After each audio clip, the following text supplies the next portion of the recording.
Hi guys, how are we doing? Today is the first day of week 2 and I wanted to discuss with you guys about addictions.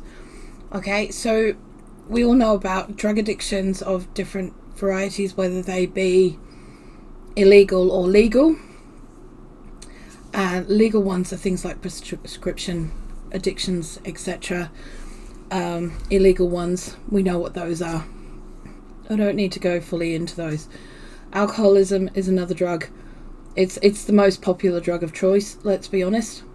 But there is another, and that is food. Food is an addiction, can be an addiction for some people, as is smoking. Now, someone in my comments actually pulled me up on this, saying, oh, but smoking's okay, is it? Alright, now, you probably have noticed at some point that I have a little bit of not at the moment. It's because I've just finished the dishes.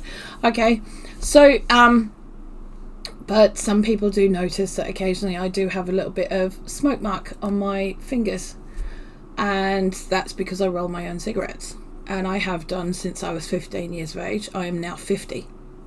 Okay, what I will be saying is this: with any addiction, you have to take care of one at a time. You can't do all of them all at once. If you do all of them all at once, your body will rebel.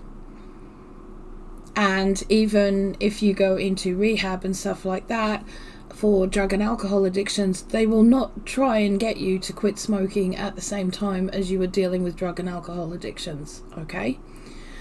It's not done. It isn't done. Because if you do that, then you take away everything. And if you take away everything, your body, your mind, everything will literally rebel. And it can be downright dangerous as well. However, what I am saying is this: I had already planned to quit smoking this year because of the surgery and because of recovery and because of the price and because, to be honest, I'm over it. But like with any addiction, you have to be ready to quit. You have to be ready to stop. Okay? Now, I'm not going to use the word quit very often because I'm not quitting anything. I'm stopping doing it. I'm replacing it with a different behaviour, which is not a bad behaviour. It's a better behaviour. Okay? So that will give me more time to do my writing. That will give me more time to do other things, to do editing, to do work outside of here, all of that kind of stuff. However, I am the kind of person that I can't stop halfway through doing something. Now, my son, when he got his first job, he got a job last year for the first time in many years, because his mental health was stable enough that he felt that he was ready to do so. He did that, and with his first pay, he bought me a 100-gram tin of tobacco. Now, I'm halfway through that, so that gives me about 4 weeks, maybe 3 weeks, 3 to 4 weeks of tobacco. I don't actually smoke a lot. This is what people don't realise. I don't actually smoke a lot. I smoke probably the equivalent of 2 pre-made cigarettes in a day, 1 or 2, and that's it. Some days I don't actually smoke at all, strangely enough, which tells me I'm ready to finish. I'm ready to be done with it. But like I said, my brain works in a way that I can't go, okay, let's just chuck it all out. I can't do that. It's not something that would be good for my mental health in the way of moving forward. Now, I have attempted to stop smoking before, but I did it before I was ready. The first time I officially tried to stop smoking before, I was married, and after 2.5 weeks, my husband, or my ex-husband rather, slammed a carton of cigarettes in front of me and said, "Will you, for the love of God, please just have a cigarette?" So that tells me I'm not a nice person when I'm stopping smoking. However, I do know that I've gone over this winter, I have gone for a couple of weeks at a time when I've been incredibly ill without. And I haven't been horrible. There have been a couple of bitchy moments, but there hasn't been anything that is what I used to be like, because I'm not that person anymore. I'm a lot more chilled out now.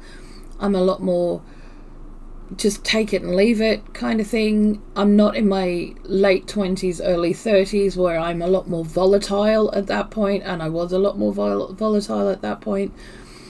So for me, this is like, let's just get it done, knocked on the head.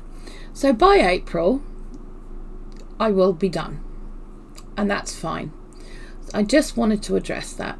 The other thing is, that moves us into a food addiction. All right. And what I want to actually say before I finish on this subject is, if you do have an addiction, seek medical advice to stop. Okay?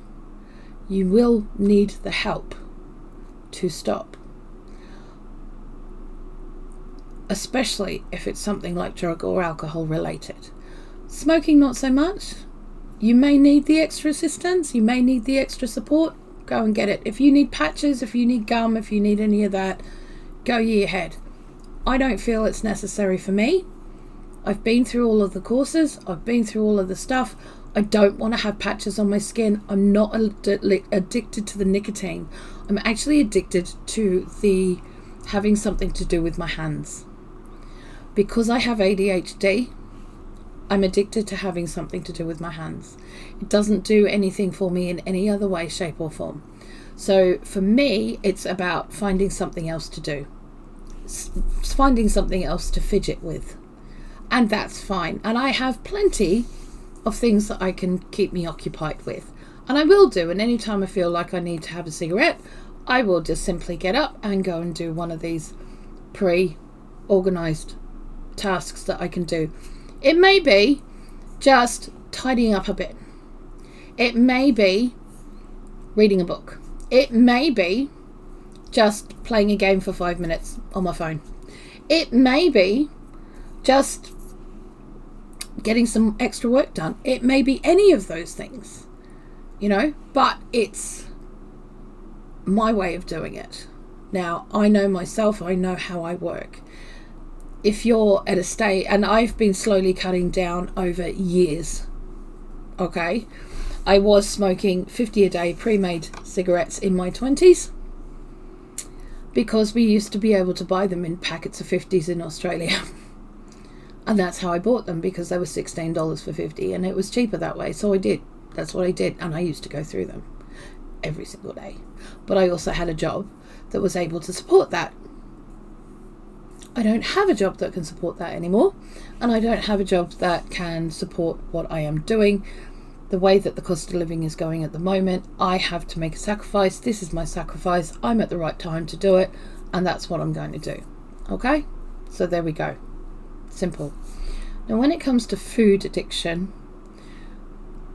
there are a couple of reasons why. Sometimes it can be based on trauma. It can be based on a childhood of wanton neglect. It can be based on the fact that you grew up in severe poverty. It can be because your parents were incredibly strict with what you were allowed to eat and what you weren't allowed to eat. And when you became an adult, that completely changed. So you went a bit mad with it. It could be that you're addicted to sugar or caffeine and you need those hits every single day. It could be that. And unfortunately, with an addiction of sugar, that means all your refined carbohydrates. So that's going to be an issue as well. So if you're looking at things like that, you have to look at the why you are eating. It could be pure boredom. So then you need to look at, well, what can I do instead of eating something? Because intermittent fasting, which is what I am doing, is not for everyone. Now, this week I have had a major struggle. I have had people that I've had over for dinner, and because I've, only been eating one meal a day, I've had to wait until then and then get back on track and then whatever, and it's kind of blown out this week completely. I'm not going to beat myself up over that. But I have also noticed that I have an issue with waste.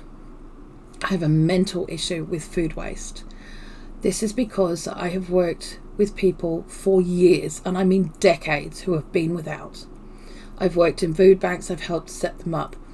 I've worked with people in poverty since I was, since the year 2000.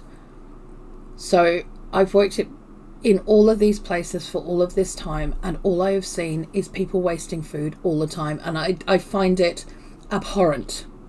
I find it makes me physically sick. On my other channel, we just did a live that we do every Friday where we talk about practical budgeting tips. So we go through different ways of things that you can do. Okay, so skill-based budgeting. And I will put the link to that down below if you're interested. But this week we were talking about food waste, and we were talking about fruit and vegetable waste mostly. But to start off with, we were talking about waste as a country, both here in the UK and in the US. And then we looked at it worldwide, and it's just absolutely awful. When you've got... See, I literally had to stop myself from being physically sick on the live, because that kind of food waste is so abhorrent to me that it literally will make me sick. It will literally make me sick. Here in the UK, for an example, we literally waste a third of the food that we produce, manufacture and import or buy in this country. A third of it ends up as waste. And when a third of the country is in poverty and 15% of those are in destitution, to me, that's where my mind goes, and I think that's criminal on a level that should never ever be happening, because those people could be eating. You know, when lockdown etc. happened in back a couple of years ago, the first ones, we were seeing scenes of people buying so much food that there was no way that they could eat it or store it. So then we ended up with so much mass food waste that when you see little old ladies in the supermarkets, which I was doing, who were crying because they couldn't buy tea bags, that affected me on a physical and mental level, to where it made me incredibly upset. So I wasn't allowed after that to go shopping because my partner would not allow it, because he saw how upset it made me. He saw the physical reaction that I had to it. That is my biggest issue, is food waste. So if we have leftovers, I try to make another meal with them. I try to do something else with them. I try to do all sorts of things. If I'm making a meal and we have guests, I can't not eat with my guests. So I've been finding this week incredibly difficult. And of course, Tanny wants to eat at the end of the day. He's my partner, you know, and I'm wanting to eat at the beginning of the day, because that's when I'm more comfortable eating, is at the beginning of the day. I don't like going to sleep on a full stomach. It's not good for me. But it is something that we will be sitting down and talking about this weekend, so that we are on the same page and he will be more supportive. He knows that I will sit with him while he has his dinner. I'm more than happy to do that, but I will probably sit there with a cup of tea from now on, herbal tea. Or a clear soup of some description. That way I'm not eating, but he doesn't feel like I'm just watching him either. And then we're both happy. Okay? So I want people to understand that food addiction is just as dangerous as, and comes from different levels, as any other addiction. Not everybody is going to be prone to having alcoholism or drug addictions or anything like that. But you might have other addictions, and they could be things to do with sugars, or they could be doing any other type of food, like crunchy foods. Crunchy foods was my worst one. Okay, crunchy foods. I am addicted to that crunch. I love the crunch. So of course that's chips, that's all the snacks, that's all the crunchy snacks, that's all the really cool stuff, that's the pork scratchings, that's all of those, right? Or chicharron, or whatever you want to call it. Other places, British pork scratchings are a little bit different. Anywho, the point is, anything could set it off. But you also have to look at what your trigger foods are. If you've got specific trigger foods that will set you off further, you need to look at those and go, right, okay, to me, that's my drug of choice, is that particular trigger food. So I then have to look at an option that isn't that is going to cover that, but it's going to be a better option. So for me, with crunchy foods, I have to look at raw vegetables, raw fruit, grains, things like that, that aren't sugar laden, that aren't refined carbohydrates, that are going to do permanent damage to my endocrine system. Okay, so that's what we're looking at.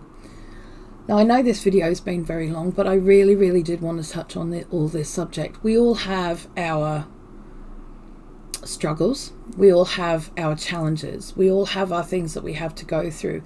Just because I'm a qualified dietitian and nutritionist doesn't mean that I'm not a human being. Doesn't mean that I don't have my own struggles that I go through. And this is about my journey. And if I can help you guys along the way, then that's what I'm going to do. So that's why I'm doing this. I will be putting out a video a week from now on. My internet is basically run by three-legged blind hamsters on medieval hamster wheels that are made from paper mache at this point. We don't have anything that's much better than dial-up. So this video will take a good 6 hours to upload for me, 6 to 8 hours. And I can't afford that time every day, because it means I can't use my computer and I can't do anything else in the house that's anything to do with internet based, or, you know, that kind of thing, which completely cuts out me doing any work for the rest of the day or whatever. And yes, I do upload at night, but I do have other things that I have to upload on other channels and on other streaming services. So I kind of need to work out my time as well. That doesn't mean that I won't be doing any more or less. It means that I will be doing a weekly update rather than a daily one. And we will cover what needs to be covered in those. These will be a little bit longer videos. I don't have a problem with that. But I just wanted to, this week, touch on talking about addictions, because it is an important thing. It's something we all need to look at. And anyone who's getting any medical support, like from your doctors and stuff, get them to send you to a counsellor as well. They can get to the bottom of why you are doing what you're doing. Unfortunately, the waiting list here to see a counsellor is something like 2 to 5 years. So I'm having to do a lot of this on my own. There are online services if you can afford them. I can't afford them.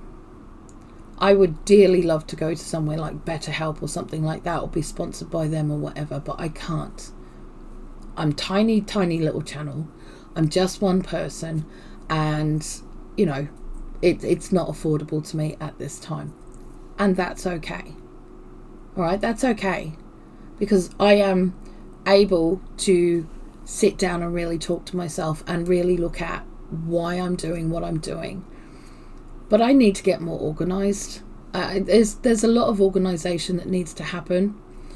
And we're doing this on a shoestring budget. So I can't afford to be going out and buying avocados every week.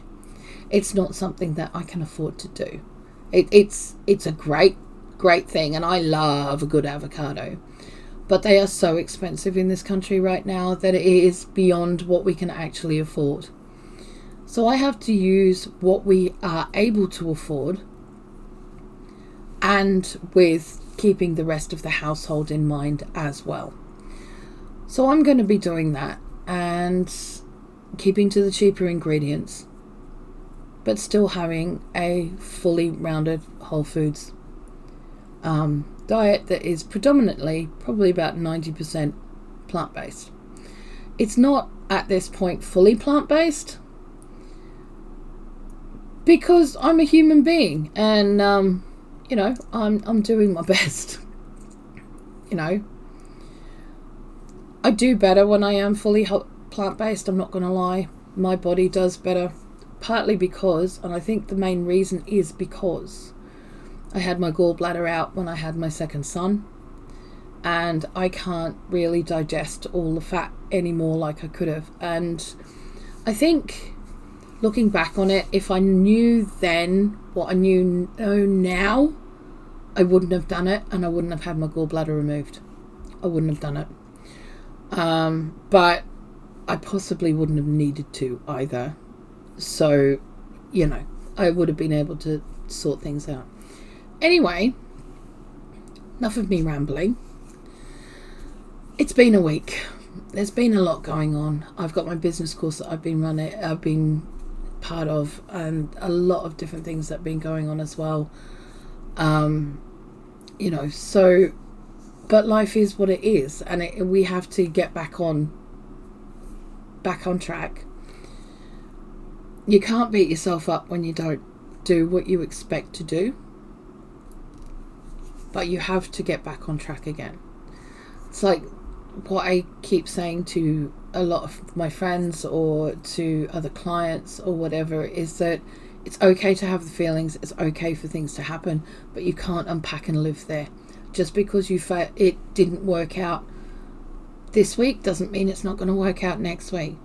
And I will be touching more on, I would like you guys to go and see another channel that is specifically about intermittent fasting. It's not my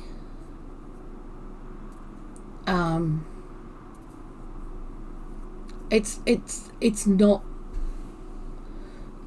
what's the word? Oh gosh. It's not something that I am proficient at, okay? I'm more proficient on the food side of things rather than the not food side of things, if that makes sense. It's not my specialty. There you go. There's the word, specialty. It's not my specialty, but there is a lady who it is, and she's amazing. And if you want to know more about it, then I would send you around to her. The 1 meal a day thing is only for very fast weight loss, for temporary. It's not something that you should be doing every day. And in areas of poverty, we see this where people are only having 1 meal a day. Their hair starts falling out. There's a lot of stress issues that are occurring and things like that. They start passing out because they're not getting enough nutrients. I obviously have enough stored that it's not going to cause me a massive issue. And I definitely have a lot of hair on my head. So it's not a major issue at this point, okay? Which is why I only want to do it for 30 days. Obviously, I have to now extend that to the next 30 days. But that's okay. We start from scratch. We draw a line under it. We start from scratch and we go again. And we start again. And even if I get to 2 weeks next time before something happens and falls out, that's fine. Because I've done those 2 weeks. Okay? So I don't want you guys to think that you've got to stop just because it didn't work out, or you fell off the wagon, or ate a Mars bar, or whatever. Okay? Life happens. What we have to do is we have to get back up and we have to start again. And that's just the way it is. Okay? You guys look after yourselves. Don't beat yourselves up too much. Remember, you're worth it. And this is a journey. It's a marathon. It's not a sprint. I love you guys heaps. Mwah.